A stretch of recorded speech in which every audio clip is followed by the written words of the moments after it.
title pretty much says it all. There's a question mark on the end of it, of course. I mean, I think, and those of you that get the letter know that I've been assuming that we were going to actually see a decent fall rally, and I've been trying to position for that for a couple of months now.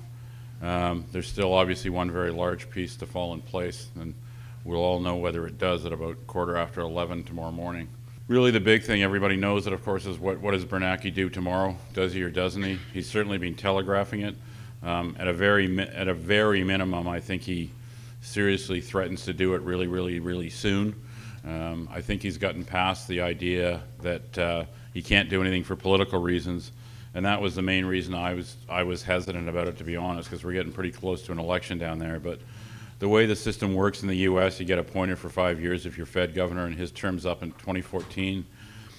Regardless of who wins in November, I don't think they can really do anything about that. He's basically there till 2014, and I think he's decided correctly, in my opinion, that he should worry about what he needs to do for the economy and not worry about whether it looks political, because no matter what he does now, it's going to look political to one side or the other. You're too close to the election not to worry about that anymore. What we'll find out is whether the rally that the weak rally that we've had so far flattens out here, or do we get the classic fall rally that you get in these kind of speculative stocks where you get a really good run from middle of September, usually right into December, into tax loss days, and in a really good year, a pullback, and then it starts going again in January. I think that's what we're going to have. I just don't know yet how strong it's going to be. But I think that for the next little while, I'm not expecting any of the major countries to put out anything amazing or wonderful on the economic stats side. It's purely and simply going to be about what central bankers do and don't do in the next month or so. ECB offered unlimited bond buying last week, and then following up on strong comments last month. The thing to keep in mind about this is the way that they structured this. There are actually some strings attached. What they actually want to see countries do, and here I'm talking about Spain and Italy specifically, they want them to come to the ECB and say, we need you guys to help us out. Here's our plan for the next 3 years or 5 years. Maybe we'll cut a little bit more, maybe we'll trim things here, maybe we'll do this kind of spending. The leaders of both Spain and Italy have said they're not going to do that. Both of them think that they've already had conditions imposed, which they have, because they've both taken money off the ECB and off the EU. So how much bond buying actually shows up is still an unknown. It is theoretically limitless, which of course is exactly what the market wanted to hear for 3 years. So that's calmed people down quite a bit, and it's basically taken Europe off the front pages, and that's what we needed. In order to get any kind of a real rally in the stuff we play, you basically had to get people to stop obsessing about that, and that seems to have happened now. This morning, the German Constitutional Court did their ruling. That was another thing we were waiting for. That ruling was positive. Essentially what happened was someone was suing, saying that Germany shouldn't be backing the European Stability Mechanism, that 500 billion euro fund that comes into existence in about a month. And the way the law works in Europe, had they won that case, they could have basically kept the German government from writing their check, if you will. What the court said was that they were not going to stand in the way of that, but that they thought there might need to be a vote if it was enlarged. So the message is, yes, that European Stability Fund goes in place, but if they're going to try to make it larger, and many people think they should, they probably need to get a parliamentary vote through in Berlin, and that's not the easiest thing to do. I mean, Merkel, you see her in public as a strong figure, which she is, but she actually has a minority government, so there's always horse trading. So that's safe for now, but it may not get bigger. And the next thing coming, and I'm hoping if we get the answer we want from Bernanke tomorrow that nobody's even going to notice or care, but there is a report coming from the Troika, which is the IMF, ECB, EU group that's in Greece. And it sounds like Greece is probably going to miss their targets again, but essentially, like I said, what I'm hoping is no one's going to care. So it's just, well, yeah, that's what they should have done. 3 years ago, they should have probably given them the heave-ho, but they didn't do it, so now they're stuck with it. Now, this is a chart of 3-year bond yields for both Spain and Italy. And as you can see, there's a big spike in yields there this summer. That's what really pushed Draghi to finally come out and say, I'm going to do this with you or without you. We've got to start bond buying. And as you can see, even with some of the concerns, even though he hasn't actually started the bond buying, there's been a really large drop in yields in the last month and a half. So that tells me that You know, his message is working. The bond market is buying into his message. That's given these countries a lot of relief. So even if we don't see this massive bond buying that gold bugs all want to see, because they love seeing the printing presses run, it's probably stopped people obsessing about this, and that's all I was hoping for. The euro's risen from the dead again, thanks to him. It's certainly nothing wonderful. If you think back 3 years, it was about 145. It's now about 128.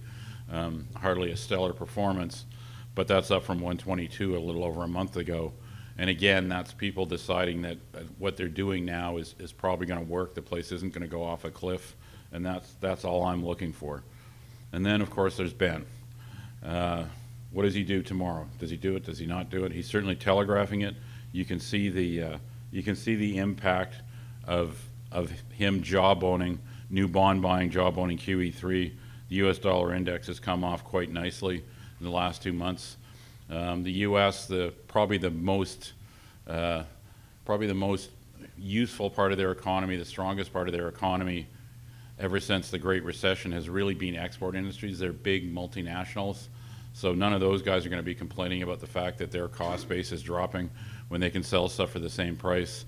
And the other part of the economy that used to be huge and isn't anymore, but of course the more you can push rates down, the more it's going to help, and that's the housing sector.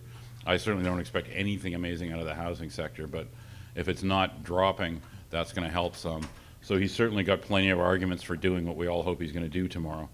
And the ironic thing is what happens in this situation is once people start pricing that in, and make no mistake, I mean, they are pricing it in a lot.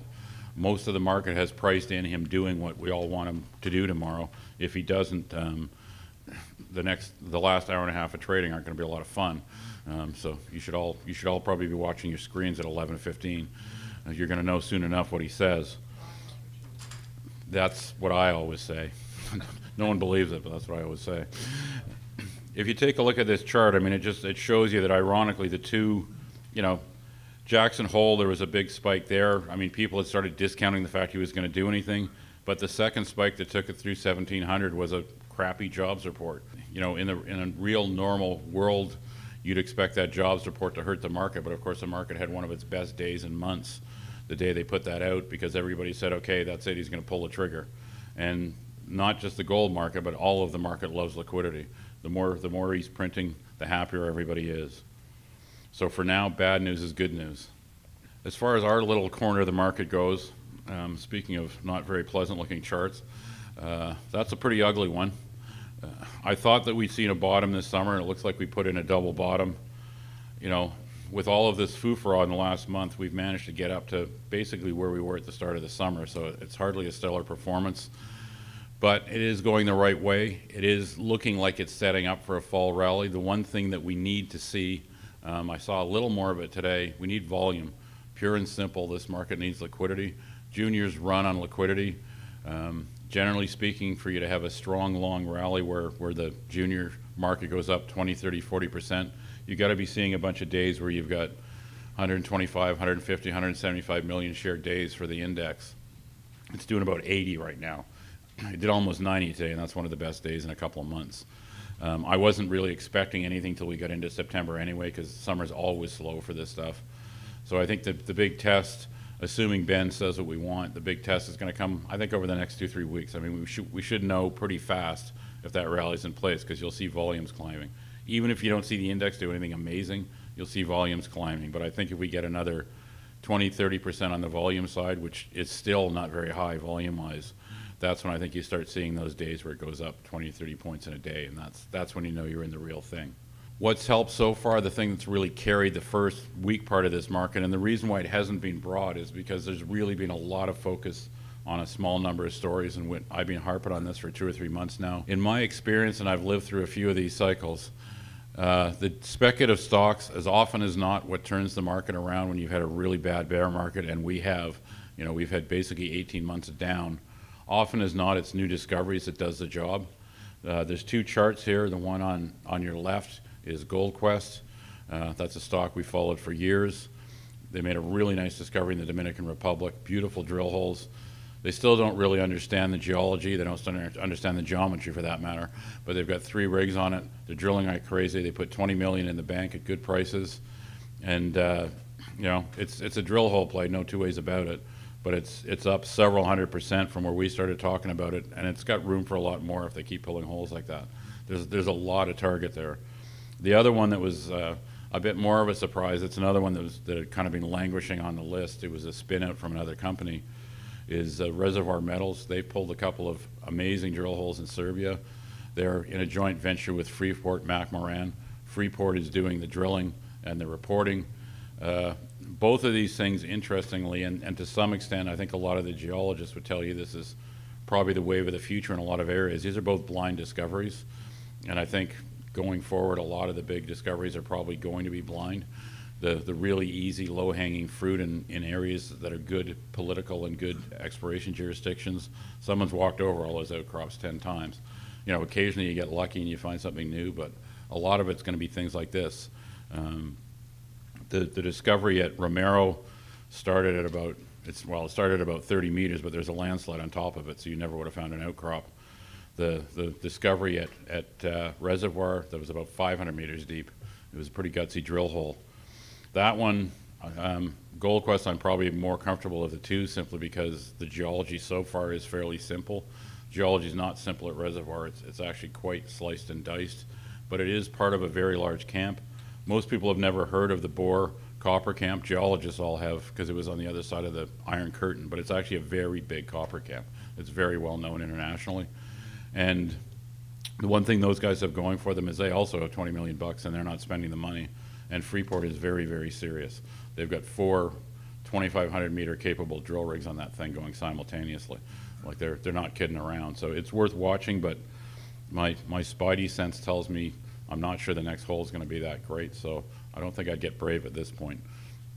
So in the very short term, it's all about Ben. Pure and simple. Everybody expects QE3. If I've got any concern, it's just that everyone is trading on the assumption that he's going to do it.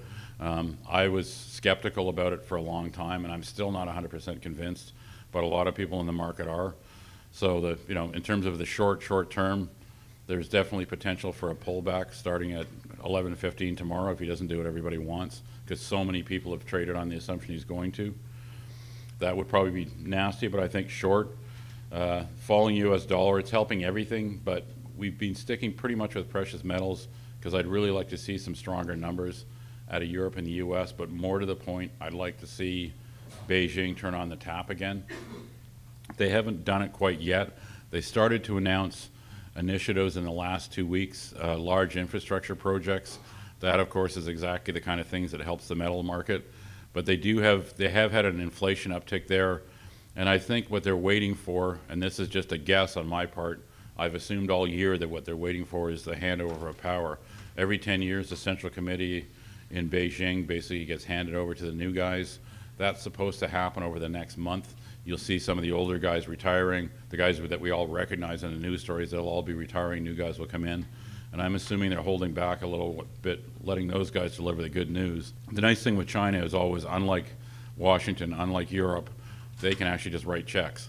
They don't have to go into the bond market. They've got $4 trillion in foreign reserves. If they want to open the taps, they can open them and open them hard anytime they really want to do it. But I'm assuming, hoping we're going to start seeing that in about a month when the changeover happens. That's going to put a lot more of a floor under the base metals. If you look at copper, which I don't have a chart for in here, it's had a really nice move in the last month, but that's purely trading against the US dollar. Everything's had that trade, but I'd like to see that stimulus coming out of Asia to really build up the hard demand, the real demand for those metals before I started really chasing a lot of base metal stuff. I'm pretty much sticking with gold and silver for now. And discovery stories, they're the ones that got the traction. They have been getting financing. Most guys haven't been. We haven't seen things spread yet to the point where a lot of juniors are raising a lot of money. I think if we get good news and another leg up, I think you see another leg up in the producers, another leg up in the small producers, and I think at that point that's where some of the institutional guys start spreading money around. Right now they're making, they've done really well the last 3 months buying any gold producer, any silver producer. They don't feel the need to go doing due diligence on somebody that's drilling their first holes, but we get another leg up, I think that starts coming. It won't happen right away, but we'll start seeing more financings, and that's the best signal of all. But for now, we're sticking with the discovery stories and a couple of small producers, and I'm assuming that rally continues. Over to you, Ben. I'm done. Thank you.